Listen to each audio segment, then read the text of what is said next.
दोस्तों, फिल्म की शुरुआत में हम अमेरिकी राष्ट्रपति के जहाज़ एयर फोर्स वन को देखते हैं, जो एक ख़राब होते मौसम में उड़ रहा था। मौसम के ज़्यादा ख़राब होने की वजह से प्लेन में बैठे यात्री चिंतित दिखाई दे रहे थे। अमेरिकी राष्ट्रपति को बताया जाता है कि एयर फोर्स वन इस समय बरमूडा ट्रायंगल के ऊपर से उड़ रहा है। तभी एक आकाशीय बिजली प्लेन के इंजन के ऊपर गिरती है और इंजन में आग लग जाती है। प्लेन के अंदर अफरा तफरी का माहौल हो जाता है। सभी कर्मचारी राष्ट्रपति को बचाने के लिए उन्हें एक पॉड में बिठा देते हैं। इसके तुरंत बाद ही एयरफोर्स वन पर एक बिजली और गिरती है और प्लेन क्रैश हो जाता है। अगले सीन में हम समुद्र में अमेरिकी जहाज़ों को देखते हैं। उनमें से एक जहाज़ पर हेलीकॉप्टर से राष्ट्रपति को बचाने के लिए एक टीम को देखते हैं। उस टीम का कैप्टन ओलिवर चेयरमैन लैरी से वीडियो कॉन्फ्रेंसिंग पर प्रेसिडेंट के गायब होने की बात बताते हैं और उन्हें सही सलामत लाने की जिम्मेदारी देते हैं। कुछ देर बाद हम देखते हैं कि पानी से बुलबुले निकलने शुरू हो जाते हैं और कोई अजीब क्रीचर उसमें से निकलकर उनकी एक शिप पर हमला कर देता है। उस क्रीचर की कई आर्म्स निकल आते हैं और वो सभी उनके सारे जहाज़ों पर हमला कर देते हैं और कई सैनिकों को जान से मार डालते हैं। तभी एडमिरल वायुसेना की मदद मांगती है। काफ़ी लड़ाई के बाद वो क्रीचर समुद्र में वापस चला जाता है। तभी खबर मिलती है कि प्रेसिडेंट का पॉड समुद्र में 7000 फीट की गहराई में है। अब लेफ्टिनेंट प्लमर उन्हें स्पेशल सबमरीन के बारे में बताती है, जो 1.5 घंटे में उनके पास आ जाएगी।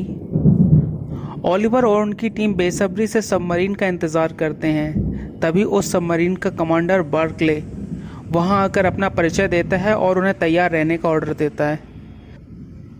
तभी वो क्रीचर उनके जहाज़ों पर फिर हमला कर देता है। तब तक सबमरीन में ओलिवर और उनकी टीम प्रेसिडेंट को बचाने के लिए निकल पड़ते हैं। एडमिरल सबमरीन को वापस शिप में आने को कहती हैं, पर ओलिवर बिना कोई जवाब दिए गुस्से में कनेक्शन काट देता है।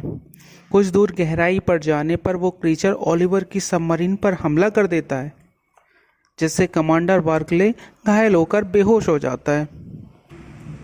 सबमरीन का पावर ऑफ करने पर वह क्रीचर सबमरीन को छोड़ देता है। सबमरीन अब पॉड की तरफ तेजी से बढ़ने लगती है। इधर हम देखते हैं कि डॉक्टर जिमर उस क्रीचर का वीडियो बना रहे होते हैं।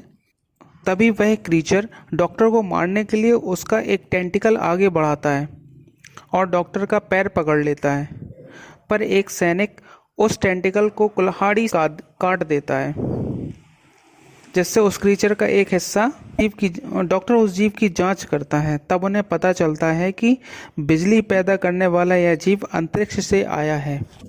इधर सबमरीन में ओलिवर और उनके साथियों को समुद्र में इतनी अंदर आने पर एक गुफा का पता चलता है। उस गुफा में पानी नहीं होता है। वह यह रहस्यमयी घटना एडमिरल को बताता है। अब हम देखते हैं कि ओलिवर की सबमरीन गुफा में अंदर जाती है, जिसे देखकर लगता है कि गुफा एलियन की बनाई हुई गुफा है। वहीं पास में प्रेसिडेंट का पॉड होने की जानकारी मिलती है। वहाँ कई सारे एरोप्लेन पड़े मिलते हैं, जिससे ये पता चलता है कि बरमूडा ट्रायंगल में डूबने वाले जहाज़ वहीं रखे जाते थे। ओलिवर और उसकी टीम सबमरीन से बाहर आकर प्रेसिडेंट का पॉड ढूंढने लगते हैं। तभी एक सैनिक के पास पानी में बुलबुले निकलते हैं। उसमें से वैसा ही अजीब क्रीचर निकलता है और उसे पानी के अंदर खींच लेता है। इसी तरह एक सैनिक पर हमला और होता है, वह भी मारा जाता है। अब ओलिवर को प्रेसिडेंट का पॉड मिल जाता है। तभी हम देखते हैं कि कोई एलियन डिवाइस उन सभी की निगरानी कर रही है। प्रेसिडेंट को लेकर जैसे ही वह निकलते हैं, तभी वह एलियन डिवाइस पर होंडो नाम का एक सैनिक बम फेंकता है, जिससे एलियन डिवाइस का कुछ नहीं होता, लेकिन वह डिवाइस होंडो नाम के सैनिक पर हमला करके उसे मार देती है। अब बचते बचाते ओलिवर प्रेसिडेंट को लेकर सबमरीन में वापस आ जाता है।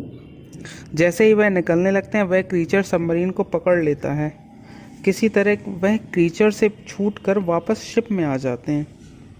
एडमिरल प्रेसिडेंट को वापस भेजने के लिए कहती है कि आप जाइए, हम आपकी जिम्मेदारी लेते हैं, पर प्रेसिडेंट वहां जाने से मना कर देते हैं। कुछ देर बाद डॉक्टर फीमर बताते हैं कि वह एलियन क्रीचर जहाज़ों के मलबे से इलेक्ट्रिसिटी पैदा करता है और हमला करता है। आगे हम देखते हैं कि वह क्रीचर समुद्र से पूरी तरह बाहर आ जाता है, जिस पर प्रेसिडेंट परमाणु हमले का आदेश दे देते हैं। ओलिवर प्रेसिडेंट को परमाणु हमला न करने के लिए कहता है। ओलिवर के दिमाग में एक आइडिया आता है कि हेलीकॉप्टर से उस क्रीचर के बीच में जाते हैं और उसका कमज़ोर भाग को हमले से नष्ट कर देंगे। इससे वह क्रीचर मारा जाएगा। सभी इसके लिए तैयार हो जाते हैं। अब वो क्रीचर पानी से पूरी तरह वह क्रीचर उड़कर समुद्र तट पर आ जाता है। वहाँ खड़े एक शिप पर हमला करके उसे तहस नहस कर देता है। अब ओलिवर अपना हेलीकॉप्टर लेकर उस एलियन क्रीचर के अंदर चले जाते हैं। रास्ते में क्रीचर के टेंटिकल से बचता हुआ ओलिवर उसके एनर्जी सोर्स पर बजूका से हमला कर देता है और उसे नष्ट कर देता है, और इसी के साथ उस क्रीचर का अंत हो जाता है। ओलिवर अपने साथी के साथ साथ हेलीकॉप्टर से सही सलामत वापस आ जाता है, और इसी हैप्पी एंडिंग के साथ ये फिल्म समाप्त हो जाती है।